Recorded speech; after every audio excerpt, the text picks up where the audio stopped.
할렐루야. 예, 주일 예배 가운데 나오신 모든 분들을 예수님의 이름으로 환영하고 축복합니다.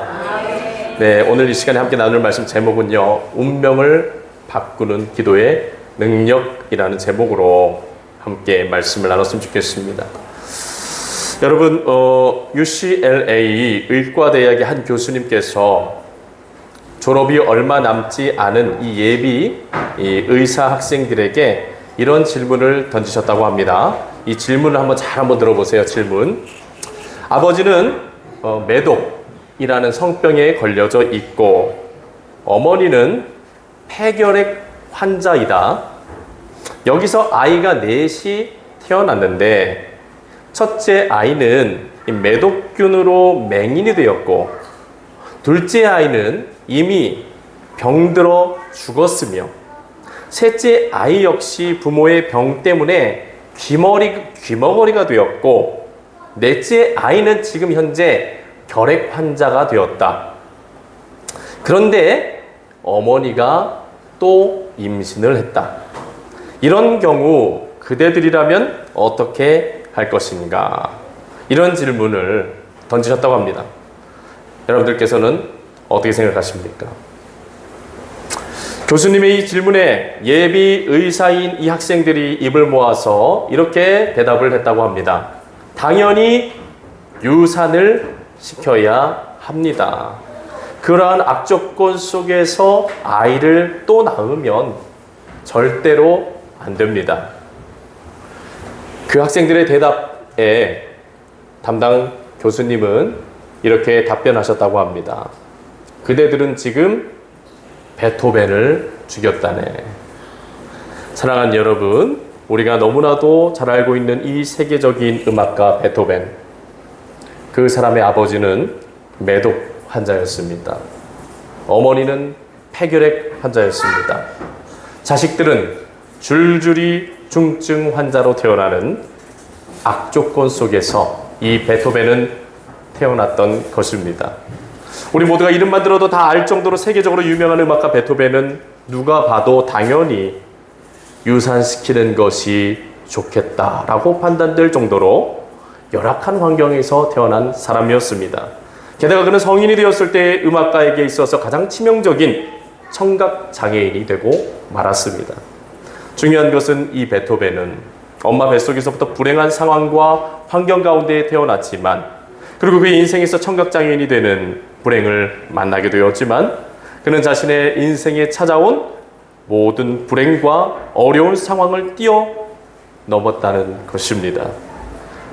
그 자신의 운명을 뛰어넘어 전 세계의 수많은 사람들에게 감동과 음악적인 영감을 불어넣어주는 불후의 명작을 남긴 위대한 음악가가 된 사람이 바로 베토벤입니다. 사랑하는 여러분, 만약 베토벤이 자신의 인생에서 만나게 된 그런 불행한 상황과 환경 가운데 좌절하고 절망했다면 여러분, 그가 세계적인 음악가가 될 수 있었을까요? 그렇게 될 수 없었을 것입니다. 마치 또 이 베토벤의 인생과 같이 여러분, 우리들의 인생에서도 우리가 받아들이기 힘들지만 어쩔 수 없이 받아들여야만 하는 현실들이 있습니다. 내가 바꿀래야 바꿀 수 없는 운명처럼 느껴지는 그런 상황과 문제들이 찾아옵니다. 그것이 불우한 가정 환경이 될 수도 있을 것입니다. 신체적인 질병이나 아픔이 될 수도 있을 것입니다. 혹은 현재 당하고 있는 어떤 고난이나 어려움의 문제가 될 수도 있을 것입니다. 우리가 생각해 보아야 할 것은 만약 우리들에게 어쩔 수 없이 받아들여야만 하는 이런 불행, 그런 현실의 문제들이 있다면 그러한 문제들 앞에서 우리가 어떻게 대처해 나가는 것이 바람직한 것인가 하는 것입니다. 위대한 음악가 베토벤과 같이 자신의 인생의 그 운명처럼 다가온 문제들을 받아들이고 자신의 한계를 뛰어넘을 것인가, 아니면 불행한 운명 앞에 좌절하고 절망하며 자신의 인생을 불행한 운명이란 한계 속에 가두어 둘 것인가. 사랑하는 여러분, 하나님께서는 우리가 어떻게 하기를 바라고 계실까요? 오늘 말씀을 준비하며 제 마음에 찾아왔던 확신은 하나님께서는 우리가 그 모든 상황을 극복해내고 이겨내기를 원하신다는 것이었습니다. 하나님께서는 우리들이 위대한 음악가 베토벤과 같이 어려운 상황과 환경이 있다고 할지라도 좌절하거나 절망하지 아니하고 그 모든 상황과 환경을 극복해내기를 원하신다는 것입니다. 오늘 이 자리에 계신 우리 모든 분들께서 그렇게 하실 수 있기를 축원드립니다. 오늘 우리가 성경 말씀 속에서 만나게 되는 말씀의 주인공, 그 사람은 야베스라는 사람입니다. 오늘 성경 말씀의 주인공인 야베스라는 사람은 어떤 사람입니까? 성경학자들의 견해에 따르면 야베스는 굉장히 불우하고 가난한 가정 환경 속에서 사생아로 태어났을 가능성이 있다라고 이야기합니다. 여러분, 사생아로 태어났다는 것은 아버지가 누구인지 모르는 상태에서 태어났다는 것입니다. 엄마는 있는데 아빠는 없는 그런 미혼모 가정에서 태어났다는 거예요. 이 말은 야베스가 정상적인 어떤 혼인 관계 속에서 태어난 아이가 아닐 수도 있다는 것입니다. 또 다른 학자들의 견해에 따르면 야베스는 칠삭둥이로 태어났거나 혹은 선천적으로 장애를 가지고 태어났을 것이라고 추측하는 학자들도 있습니다. 이러한 성경학자들의 견해와 추측들을 생각해 볼 때 분명해지는 것은 이 야베스라는 사람이 이 세상에 태어나는 순간부터 그가 마주하는, 그가 또 받아들여야만 하는 상황과 환경은 열악하고 불우했다라는 것입니다. 사랑하는 여러분, 그가 출생했던 그 당시의 상황이 얼마나 힘들고 어려웠으면 그의 엄마는 그 아들의 이름을 야베스라는 이름으로 지었을까요? 이 야베스라는 이름이 가진 뜻은 슬픔과 고통, 괴로움이라는 뜻을 가진 말입니다. 여러분들께서는 자녀를 낳으시고 그 자녀의 이름을 슬픔과 고통과 괴로움이라는 뜻을 가진 이름으로 짓는 분이 계십니까? 그렇지 않죠. 보통의 부모들은 아무리 상황과 환경이 어려워도 자신의 자녀에게는 축복을 해주고 좋은 이름을 지어주려고 노력하지 않습니까? 여러분, 왜 좋은 이름을 지어주려고 노력을 합니까? 좋은 이름을 지어주면 그 아이의 인생이 아무리 힘들고 어려운 상황 속에 있다고 할지라도 그 이름 때문에라도 좋은 인생이 될 수 있을 것이라는 그런 믿음과 바람이 있기 때문이죠. 그래서 한국 사람들 이름 짓는 거 보면 어떻습니까? 대성이라고 짓기도 하고 승리라고 짓기도 하고 만복이라고도 짓기도 하고, 네, 옛날 이름이긴 하지만, 네. 그런데 야베스의 엄마는 그의 하나뿐인 아들의 이름을 뭐라고 지었다고요? 슬픔과 고통, 괴로움이라고 하는 뜻을 가진 야베스라는 이름으로 지었다는 거예요. 상식적으로 생각해 보면 참 말이 안 되는 이야기인 것 같습니다. 여러분, 그렇다면 왜 야베스의 엄마는 자신의 자녀의 이름을 야베스라는 말로 지었을까요? 그 이유는 그녀가 그의 인생 속에서 만나게 된 상황과 현실, 그리고 그녀가 만나야만 했던 운명 같은 그런 인생이 슬픔과 고통 그 자체였기 때문이 아니었을까 추측해보게 됩니다. 얼마나 삶이 괴롭고 고통스러웠으면 자신의 뱃속에서 태어난 그 아이를 바라볼 때조차도 기쁨이 생기지를 않았던 것일 겁니다. 정말 어렵고 힘든 상황 속에 있었던 것이죠. 즉, 야베스라는 이름이 바로 아버지 없이 자녀를 낳아 길러야만 하는 한 여인의 깊은 애환과 괴로움을 담고 있는 것 같습니다. 여러분, 이러한 야베스의 가정 환경으로 미뤄볼 때 이 야베스라는 사람의 인생 속에서 만나야만 했던 이 엄마라는 존재마저도 그의 인생에서 좋은 환경이 되어주지는 못하는 상황이었던 것 같습니다. 정리해보면 야베스라는 사람이 처한 삶의 정황은 누가 봐도 불우했고 절망적이고 참담한 상황이었다는 거예요. 그런데 정말 아이러니한 것은 뭐냐?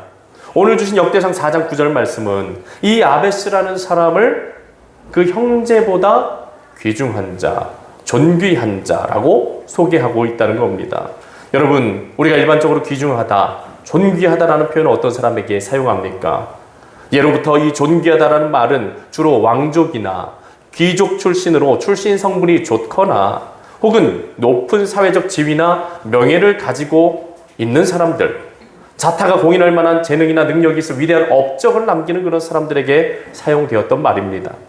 이 말은 존귀하다는 말이 이 사생아로 태어나서 불우하고 비천한 처지에 있었던 야베스와 같은 사람에게 어울리는 말은 그런 표현은 아닐 수 있다는 것이죠. 그런데 오늘 역대기서의 저자 성경 기자는 야베스에 대하여 그는 존귀한 자라고 소개를 하고 있다는 거예요.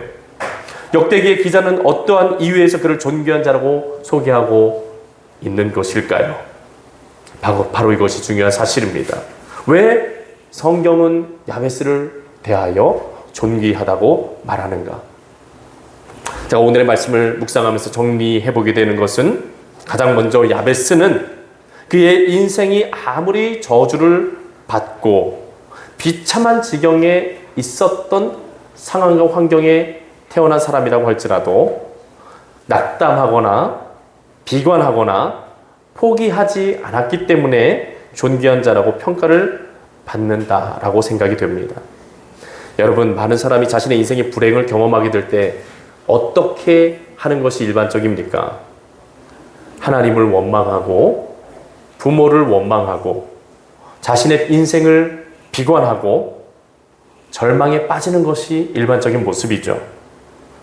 그러다가 극심한 일탈과 방황에 빠지는 것이 일반적인 모습입니다. 또 열등감에 빠져서 그 인생을 포기해버리는 것이 일반적인 모습입니다. 모두가 그런 것은 아니겠지만 그런 사람들 중에 어떤 사람들은 알코올 중독자가 되기도 하고 또 우울증에 빠지기도 합니다. 그런데 오늘 말씀 속의 주인공이었던 야베스는 그렇게 되지 않았다는 거예요. 야베스는 자신에게 찾아온 모든 불행한 상황에서도 하나님을 원망한다거나 자신의 부모를 원망한다거나 자신의 인생을 비관하며 좌절하며 절망한다거나 스스로의 인생을 포기하지 않았다는 것입니다. 우리가 어떻게 그 사실을 확인할 수 있습니까? 먼저는 9절 말씀에 그에 대하여 이야기하기를 그는 존귀한 자라고 평가하는 그 성경의 평가 속에서 그 사실을 확인할 수 있는 것입니다. 만약 그가 처한 인생의 어려움 가운데 비뚤어지고 방황했다면, 일탈하고 페르나로 살았다면 그런 평가를 받을 수가 있었겠습니까? 당연히 없었을 것입니다. 그리고 10절에서 하나님 앞에 나아가 자신의 인생의 문제를 내려놓고 진지하게 기도하고 있는 야베스의 모습 속에서도 발견할 수 있습니다. 여러분, 하나님 앞에 나아가 진지하게 기도하는 그의 모습 속에서 발견하게 되는 건 무엇입니까? 가장 먼저는 좌절하거나 절망하지 않았다는 것, 그리고 그의 인생을 결단코 포기하지 않고 있다는 것이죠. 그런 기도를 통하여 끊임없이 그의 인생을 개선시키고 발전시키고 반전시키려고 노력하고 있었다는 것입니다. 사랑하는 여러분, 이러한 야베스의 모습은 우리가 본받아야 마땅한 좋은 자세와 태도인 줄로 믿습니다. 사랑하는 여러분, 이러한 그의 삶의 자세와 태도가 그로 하여금 존귀한 자라고 평가받을 수 있는 인생이 되게 만들어 주었던 것이 아닐까 묵상해 보게 됩니다. 여러분, 이 시간 이 자리에 계신 우리 여러분, 오늘 말씀 속 야베스와 같이 삶에 대한 좋은 자세와 이러한 태도를 가지고 살아갈 수 있는 우리가 되기를 축원합니다. 제가 오늘 야베스라는 사람의 인생을 모습을 보면서 확신하게 되는 것이 있다면 삶의 자리에서 좋은 자세와 좋은 태도를 가지고 살아가는 사람, 어떤 절망과 어려운 상황 속에서도 포기하지 아니하고 끊임없이 기도의 자리로 또 삶의 자리로 나아가는 사람들은 야베스처럼 존귀한 자라고 평가받는 인생이 될 수 있을 줄로 믿습니다. 사랑하는 여러분, 많은 사람들에게 인정받고 칭찬받는 사람들의 공통점이 있다면 그것은 삶의 자세와 태도가 분명히 좋다는 것입니다. 가정에서나 또 직장에서, 학교에서, 이웃들과의 관계 속에서 자세와 태도가 좋다는 것입니다. 그런 사람들은 다 하나같이 출신과 상관없이 그의 처지와 상관없이 많은 사람들에게 존경받고 또 없애서는 안 될 존귀한 사람이라고 평가를 받는 것을 여러 번 본 적이 있습니다. 여러분들이 이 야베스의 인생의 모습을 바라보면서 내 삶의 자세와 태도는 어떠한가를 좀 봤으면 좋겠고, 그리고 앞으로의 삶을 살아가는 그 모습을 변화시켜 갈 수 있기를 바랍니다. 모든 원망과 불평을 버리십시오. 그리고 우리 이렇게 고백해 보면 좋겠습니다. 할 수 있다. 하면 된다. 해보자. 할 수 있다. 하면 된다. 해보자. 자, 오른손 높이 들고 할 수 있다. 하면 된다. 해보자. 아멘. 더 좋은 자세와 태도를 가지기 위해서 힘쓰고 애쓰십시오. 우리도 할 수 있습니다. 우리도 야베스와 같이 존귀하다고 평가받는 인생이 얼마든지 될 수 있습니다. 하나님께서 그 길을 환하게 열어놓으셨습니다. 그리고 하나님께서 우리들 한 사람 한 사람을 그런 자리로 이끌어가고 계시는 줄로 믿습니다.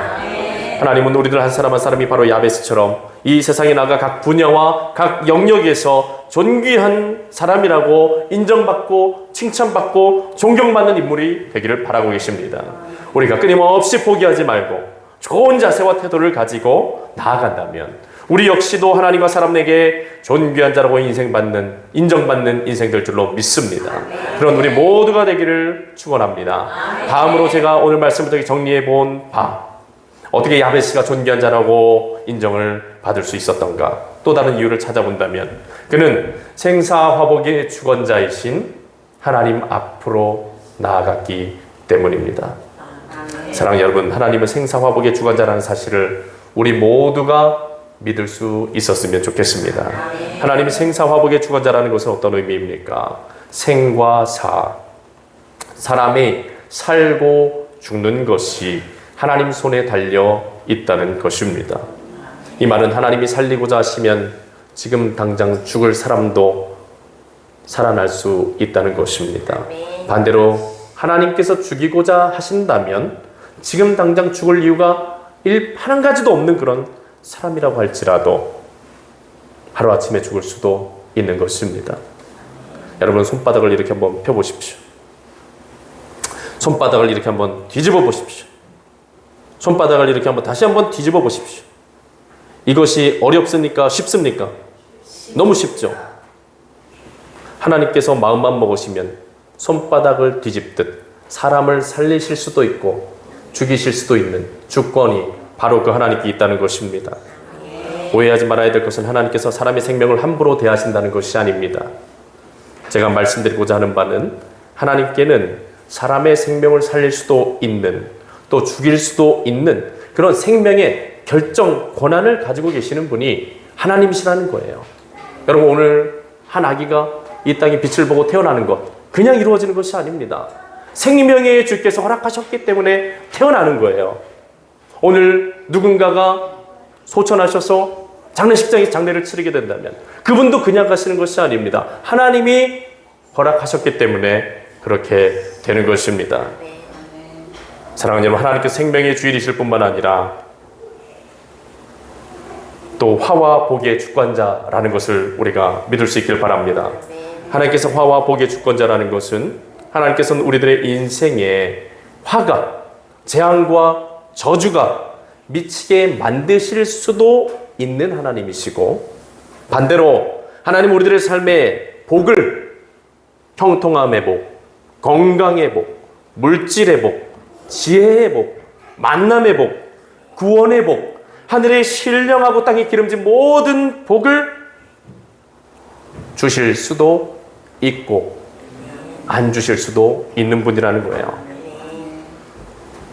공부를 하면 공부가 잘 되게 해주실 수도 있는 분이시고, 농사를 지으면 농사가 잘 되게 하실 수도 있는 분이고, 장사를 하면 장사가 잘 되게 하실 수도 있는 분이고, 무슨 일이든지 잘 되고 형통하게 하시고 복되게 만들어 주실 수 있는 분이 누구시라고요?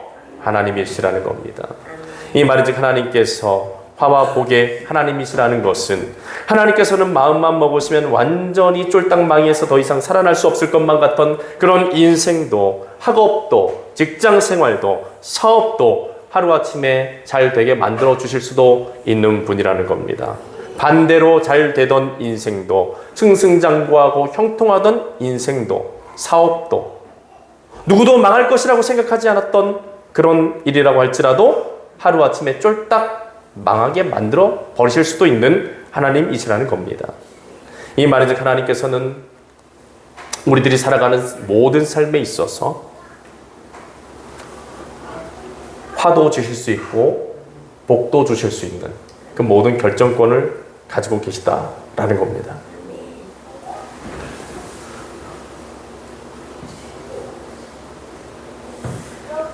하나님은 바로 그런 분이시라는 겁니다. 오늘 역대상 4장 10절 말씀이 우리들에게 소개시켜 주시는 하나님이 바로 그 하나님입니다. 오늘 말씀 역대상 4장 10절 말씀에 야베스가 하나님께 나아가 복을 구하였더니 하나님께서 허락하셨다라고 말씀을 하십니다. 이 말씀에서 만나게 되는 하나님은 어떤 하나님입니까? 복을 허락하실 수도 있고 허락하지 않으실 수도 있는 권한을 가지신 하나님이죠. 무언가를 결정하실 수 있는 절대적인 권한을 가지신 하나님을 우리가 이 말씀에서 만나게 되는 거예요. 복을 주실 수도 있고 안 주실 수도 있는 그 권한을 가지신 하나님. 우리들의 삶의 지경을, 영향력을 확대시키고 넓혀 주실 수도 있고 혹은 그렇게 하지 않으실 수도 있는 하나님. 우리들을 모든 환난에서 벗어나 근심이 없게 만들어 주실 수도 있고 그렇게 하지 않으실 수도 있는 하나님. 저는 오늘 말씀 속에서 사생아로 태어나 비참한 지경에 있었던 야베스가 누구에게 손가락질이나 당하고 놀림거리나 되지 않으면 다행일 것만 같은 그런 비천한 야베스의 인생이 그의 형제들 중에서도 가장 존귀한 자라고 평가받을 수 있었던 이유, 바로 여기에 있다고 생각합니다. 그가 그렇게 될 수 있었던 이유는 그가 잘나고 대단한 사람이어서가 아니라 그에게 무슨 탁월한 능력이 있어서가 아니라 그렇게 될 수 있었던 이유는 무엇 때문입니까? 생사화복의 주권자가 되시는 여호와 하나님 앞으로 무릎 꿇고 나아갔기 때문입니다. 그리고 생사화복의 주권자이신 하나님께 나아가서 자신의 인생의 문제를 내려놓고 간절히 아뢰어 기도함으로써 하나님께 복을 허락받았기 때문에 그렇게 되었다라고 분명하게 믿습니다. 그 인생이 잘되고 형통하여 절망적인 상황들을 극복해내고 그 인생을 반전시킬 수 있었던 이유는 그가 생사화복의 하나님 앞으로 나아갔기 때문이고 하나님께 나아가 간절히 기도함으로 그분의 주시는 복을 허락받았기 때문에 그렇게 된 것이라고 믿습니다. 사랑하는 성도 여러분, 인생이 잘되고 형통하기를 원하십니까? 인생이 잘되고 형통하기를 원하십니까? 딴 데 가지 마시고 생사화복의 하나님께 나아가시기를 바랍니다. 학원도 가고 도서관도 가고 또 여기저기 다녀야 할 곳 많겠지만 만민이 기도하는 집인 우리 하나님 아버지의 품이 있는 기도의 자리, 성전으로 나아오는 그 일을 절대로 잊어먹거나 빼먹지 마시기를 바랍니다. 특별히 자라나는 자녀들, 앞으로 미래가 너무나도 창창하고 중요한 우리 자녀들, 절대로 예배 생활을 소홀히 하지 않도록 우리 부모님들께서 각별히 자녀들을 양육해 주시기를 바랍니다. 그리고 야베스처럼 하나님 앞에 인생의 문제들을 내려놓고 기도하는 시간을 가지십시오.